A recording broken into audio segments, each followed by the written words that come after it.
Hello students, welcome to today's lecture on compiler design. So today we'll start a new topic in third unit, syntax directed translation, which is used by the syntax analysis phase to help uh, perform additional actions. Generally, the major rule of syntax analysis phase is to construct a parse tree for the given input string. In addition to that task of generating the parse tree, if we can design this syntax directed translation, then it can perform the syntax analysis phase can perform additional tasks. For example, let us say we all know that mm, we write infix expressions while writing the C programs, and infix expressions cannot be directly evaluated by the uh, operating system when we execute them. Therefore, we know that the parser converts the infix expressions in a given program into postfix expression, so that the postfix expressions are evaluated while executing the program. So when this conversion of infix to postfix is actually performed is, if you can write these syntax directed translation schemes uh, with the corresponding grammar. If you attach these SDT schemes, then such type of additional tasks can be performed by the syntax analyzer. So we will see now how these SDTs can be written and how they are actually utilized by the syntax analyzer. Okay, so let us start this introduction part. Syntax directed translation, what it does is it attaches the attributes to grammar symbols, uh, and the values of attributes are computed by the semantic rules. That means we specify some actions to be done with the help of semantic rules, and based on how you write the semantic rules, there are some names given there. We'll see that later. Therefore, you can simply remember this: a syntax directed translation is nothing but the existing grammar plus some additional semantic rules associated with each production of the corresponding grammar. So we specify what is to be done when a particular grammar symbol is encountered during the parsing, and these semantic rules specify that additional actions to be performed. Okay, so the existing context-free grammar plus additional semantic rules will make up the corresponding syntax-directed translation. And the steps to be followed while applying this syntax directed translation will be like this. Uh, Whenever parsing happens with an input string, we simply construct the parse tree. So up to this, it is going to be same. And if you write the semantic rules, then the SDT will be used to identify the annotated parse tree, and based on that annotated parse tree, a dependency graph will be constructed to identify the dependencies between the attributes of the corresponding grammar. And based on this dependency graph, the evaluation order will be identified, and based on that evaluation order, the corresponding actions will be performed. So in general, when an SDT is involved in parsing process, these are the steps to be followed. Okay, we'll see all these steps. We'll learn how to write the SGTs and how to construct the annotated parse trees, and we will see how to construct dependency graphs also. And finally, we will know what is the evaluation order of this dependency graph. We'll see that in this lecture itself. Okay. Now, uh, we in the previous slide, you learned that SDT is nothing but grammar plus semantic rules, and how to write these semantic rules. Semantic rules can be written in two ways. One is with the help of syntax directed definitions, and the second way of writing semantic rules is translation schemes. So syntax directed definitions do not specify the order of semantic actions. They simply specify the attributes and the corresponding uh, values to be calculated using the SGT, whereas translation schemes explicitly specify the ordering of semantic actions also. So the order is also fixed where if you write translation schemes, whereas in SDT the order is not fixed. You can write any number of actions, but the order may be uh, decided by the corresponding parser. Okay, so if you observe the SDDs, we will learn how to write SDDs and translation schemes in our later session. SDTs are going to be higher level specifications, which specifies only the attribute value calculations, whereas translation schemes are closer to the implementation part, right? So we'll see that later how these SDDs and translation schemes can be written. Okay, so let us begin with the first way of specifying the semantic rules. It is syntax directed definitions. Okay, SDD. Right.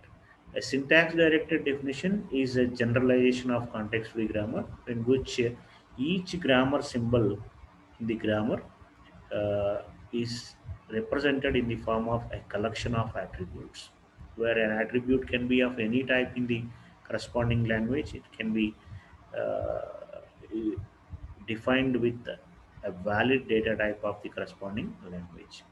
And if you observe the types of attributes that can be associated with grammar symbols, there are two types of attributes.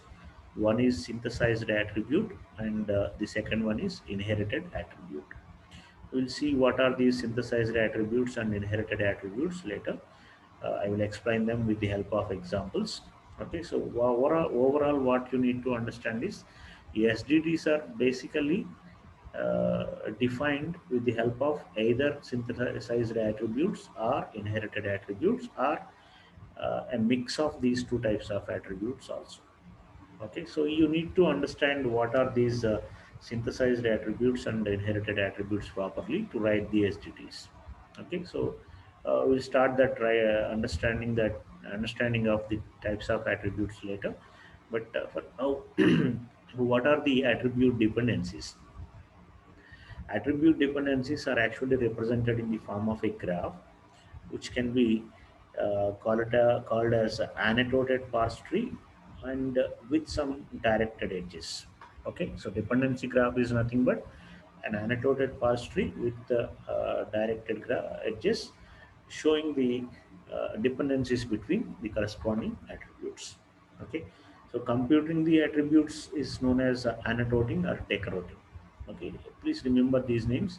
Dependency graph describes the dependencies between the attributes, and annotated values, annotated with attributes, is called as annotated parse tree. Any parse tree with annotated attributes is called as annotated parse tree, and computation of attributes of the nodes in a parse tree is called annotation or decoration. Okay, and in general, a syntax directed definition (SDT) will have uh, every grammar production attached with a semantic rule looks like this. A semantic rule specified as b is equal to f of c1 comma c2 comma so on ck, where f is a function and b is either a synthesized attribute or an inherited attribute. If b is a synthesized attribute, then it will be calculated from the values of c1, c2, so on ck. Okay, and if it is an inherited attribute, uh, and c1 c2 are the attributes of the grammar symbols of alpha, but anyhow you are going to calculate the value of b from these uh, attribute values c1 c2 so on ck. So you will be attaching this semantic rule, this kind of semantic rule, for every grammar production while writing this syntax directed definition. Probably you may not understand this general way of explaining this, say SDDs. So when you look at an example, then you will definitely understand what is this syntax directed definition. Okay, and the semantic rules may have side effects also. If the rule has a side effect, it means you need to update the corresponding symbol table also. Then you have to make a procedure call uh, for that corresponding semantic rule. Otherwise, if it has no side effects, that means symbol table will not be affected. Then you have to call the corresponding grammar as attribute grammar. Okay, so either semantic rule is having side effect or not having side effect. If it is having a side effect, you need to call a procedure in order to update the corresponding information in the symbol table. Otherwise, you can simply mention the attribute grammar without calling any procedure. Okay, right. So now let us understand the types of attributes. As I told you, there are two types of attributes that can be defined in syntax directed definitions. One is synthesized attribute and the other one is inherited attribute. Now let us understand what are synthesized attributes with this example. Say this is A dot T, this is B dot T1, C dot T2, D dot T3, and synthesized attributes depend only on the attributes of its children. So A has three children. The value of this capital A depends on the values of B, C, and D. Okay, so A dot T is defined in terms of B dot T1, C dot T2, and D dot T3. Therefore, what we can say, A dot T depends on B dot T1, A dot T depends on C dot T2, A dot T depends on D dot T3. Okay, so simply remember, synthesized attributes are calculated from their chains. Okay, so the value of head node or parent node depends on the values of its childs, or you can say like this, the value of parent node is calculated from the values of its child nodes. Okay, so if any SDD has synthesized attributes only, please listen to this carefully. If any SGT has synthesized attributes only, then it is called S attributed definition. Okay, so for a particular grammar, if you can define the synthesized attributes only, the semantic rules of every production contains only synthesized attributes, then you can call that corresponding SDD as a S attributed definition. Okay, and this is the S attributed definitions are convenient since the attributes can be calculated in the bottom of traversal of the parser. Uh, Actually, the reduction process is done while going up, and the actual process of parsing is done from top to bottom and moving towards left to right. Okay, so we'll see that with the help of an example later.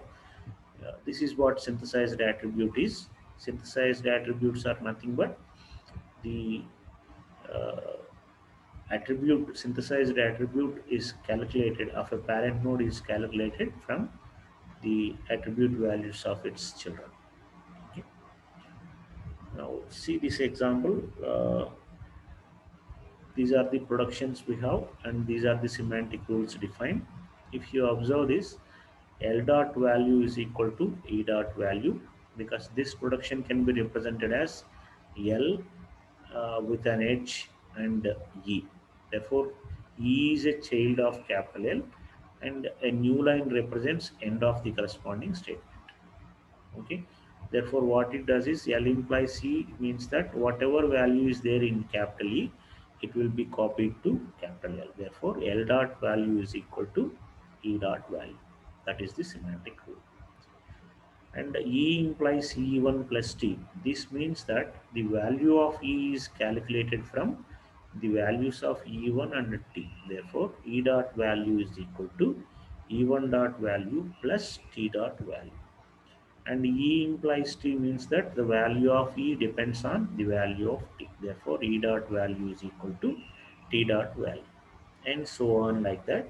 You can define the semantic rules with the help of only synthesized attributes. If you observe, we have used only synthesized attributes. The last one is a number, and number dot lex value specify the actual value in it. Okay, right. So everywhere we have utilized synthesized attributes. Therefore, this SDD, which represents a desk calculator that involves addition and multiplication, right, can be treated as S attributed definition.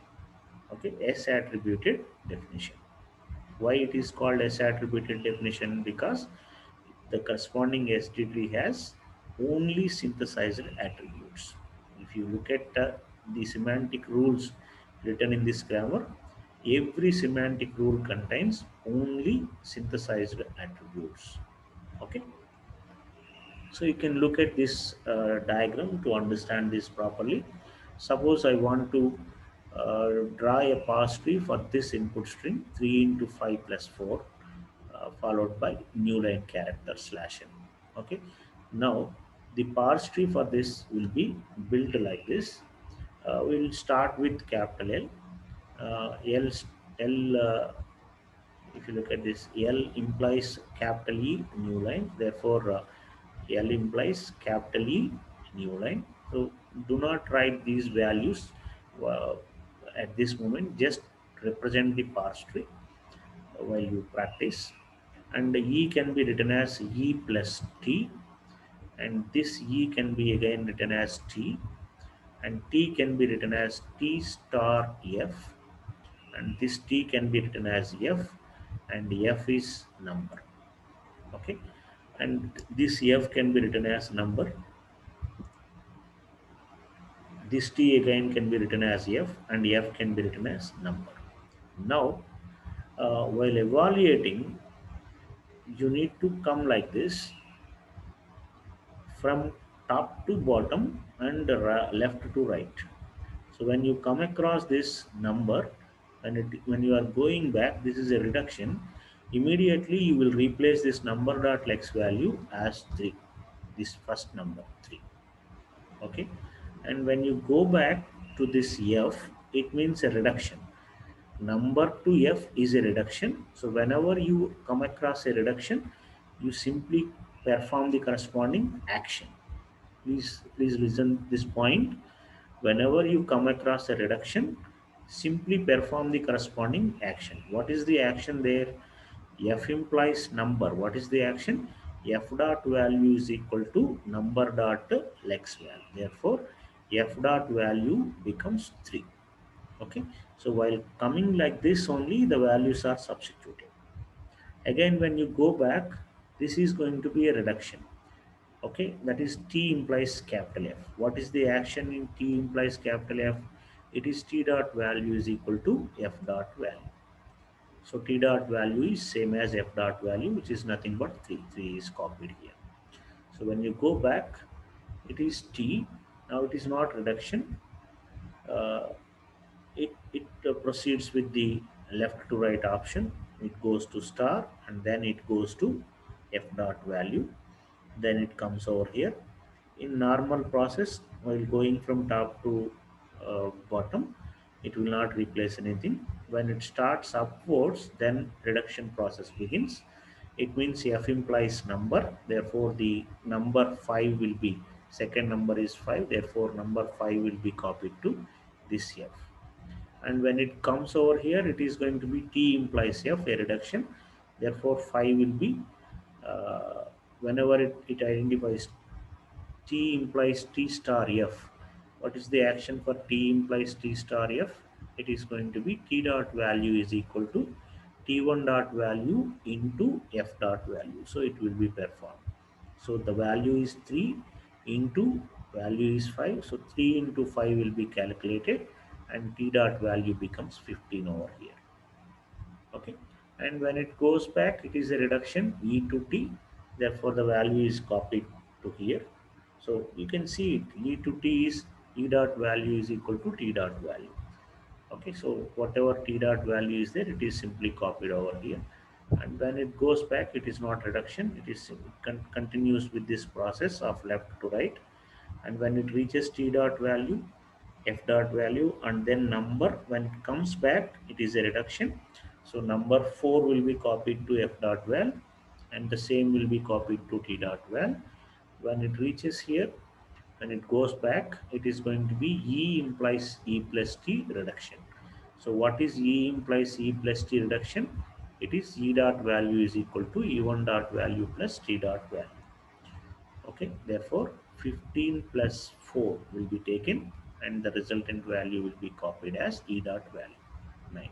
So that is how the synthesized attributes are calculated. They are calculated like this.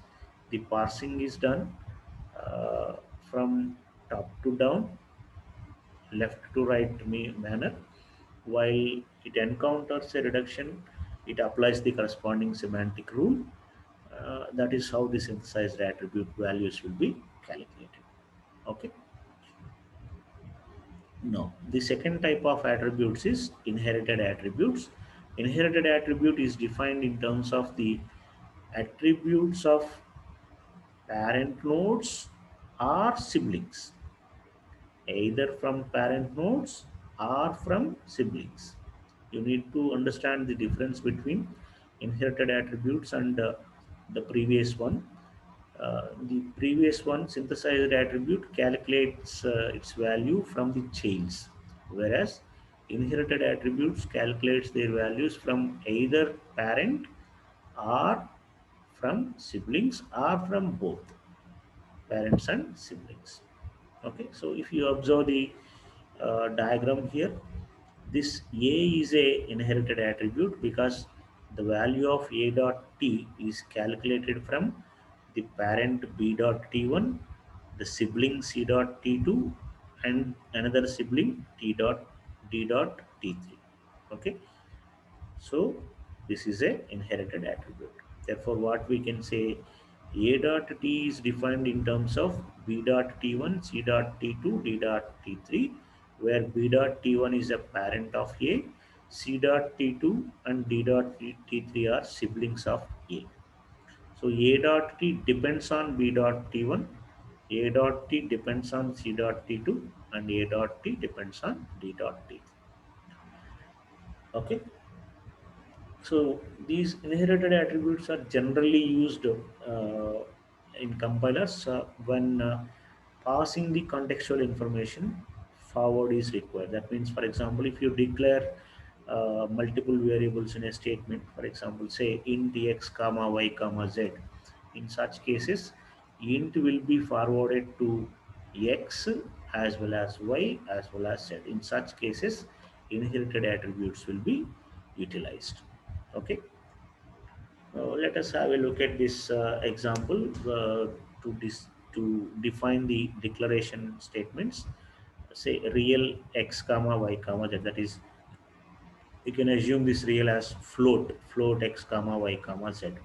Okay, let us consider this grammar. Declaration statement d implies type of the corresponding variable followed by L, the actual variable, name of the variable, or literal, let us say. Literal type will be given. A declaration statement is, uh, let us say, int x. Int will be treated as type, x will be the literal. Okay, so that is why D implies TL. It is written like this. And T can have either int or real. You can assume real as float or double or something like that. And this L is any L1 or any identifier. Okay, and that means any combination of identifiers. You can utilize this actually means that identifiers can be formed with multiple combination of symbols. Therefore, L implies L1 comma id. You can have multiple identifiers. You can have multiple identifiers, or you can have a single identifier. Means you can declare a statement as int x, or you can declare it as int x comma y comma z and so on like that. Okay, so semantic rules are written like this. D implies TL means that the type is actually forwarded to L. Therefore, L dot in is equal to, in stands for inherited attribute, So L dot in is equal to T dot type. Okay, so you can use any name here. Type indicates that the type of declaration, either int or float or something like that. And then second one is T implies int. T dot type is equal to integer, and T implies real means that T dot type is equal to real, and L implies L1 comma ID as the semantic rule. L1 dot in is equal to L dot in. Whenever we say dot in, it means it is inherited attribute. So if you have multiple identifiers, whatever L1 dot in has, it will be forwarded to L dot in also. Okay, and then because this is a new symbol table entry, so call this add type function, add type of id dot entry comma L dot in. Okay, and L implies id. Whenever you come across an identifier, it will be simply a procedure called to enter the information into symbol table. So id dot entry comma L dot in. So if you observe this, L dot in is a inherited attribute which is calculated from its sibling, right? It is calculated from its sibling. And T dot type is a synthesized attribute which is calculated from its child, right? And here L1 dot in is an inherited attribute which is calculated from L dot in. It is just copy, and it is forwarded to ID also. Okay. So if you look at the diagram, we will understand this. D implies TL, and T dot type is equal to real. This is the statement. Real ID1 comma ID2 comma ID3 is the statement for which we are drawing this parse tree. So D implies TL. So the type is real. It will be forwarded to this L. So I'm not showing any dependencies here, but whatever T dot type has, it will be forwarded to L. So L dot in also gets the same type real. And for every identifier also, L dot in will be copied. This real is taken for all its chains. Okay, so this is annotated parse tree for inherited attributes. Actually, this does not show what is the dependency of the corresponding attributes. So to represent the dependencies between the attributes, we will make use of dependency graphs. We'll start this now. A dependency graph is nothing but a visualization of the representation, the dependencies between the attributes, where each attribute is represented as a node, and the edges from node for attribute C to another node for attribute B is given only if B depends on C.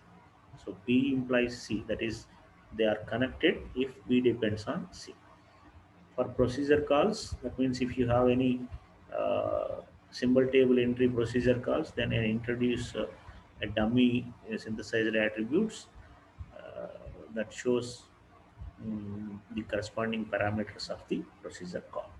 Okay, so basically what you need to understand is dependency graphs show the relationship between attributes, whether a particular attribute depends on another attribute or not.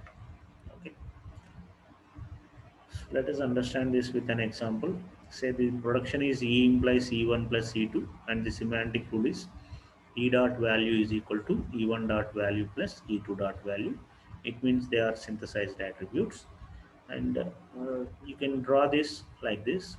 E dot value depends on E1 dot value and E2 dot value. Therefore, E1 dot value is connected to E, and E2 dot value is connected to E. So this diagram says that E dot value depends on these two values. Okay, E1 dot value and E2 dot, right. So this is how we can use dependency graph to represent the dependencies between attributes. And this is another example for real ID1, ID2, ID3. Uh, you can represent the dependencies between attributes.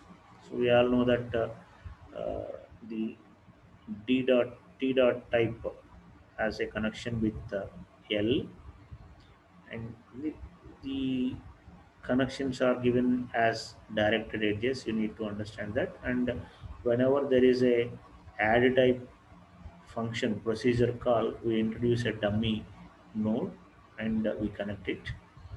Okay, so for every add entry into the symbol table, we need to introduce a dummy node there. Therefore, for because there are three identifiers, for each identifier we introduce a dummy node here. For ID3, a dummy node; ID2, a dummy node; ID1, a dummy node, and the type is simply forwarded from L dot into this L dot in of ID2, and ID1 L dot in also getting the same value. Okay, so it is forwarded from T dot type to L dot in of ID3, ID2, and ID1. So that is what it is showing. Okay. Then once the dependency graph is identified, what is the evaluation order, how it is actually done?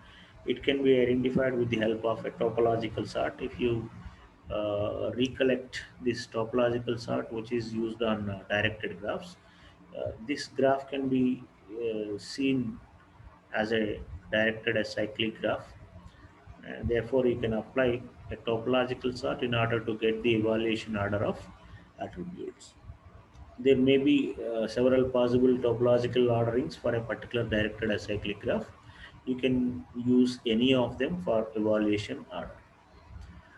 For example, one possible evaluation order is 4 to 5, 5 to 6, okay, 6 to 7, 7 to 8, 8 to 9, 9 to 10.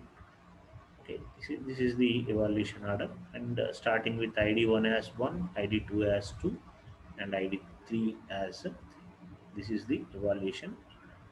So what does this actually mean is, we set t dot type is equal to real as node 4, and then set this node 5. What is it? Node 5 is L dot n is equal to t dot type, and then call the corresponding function add type, because you identified a new identifier ID3, and insert the information of ID3 into symbol table, and then it goes to 7, node 7, to uh, get the information of identifier 2, and then makes a call to add type of for ID2 also, and so on.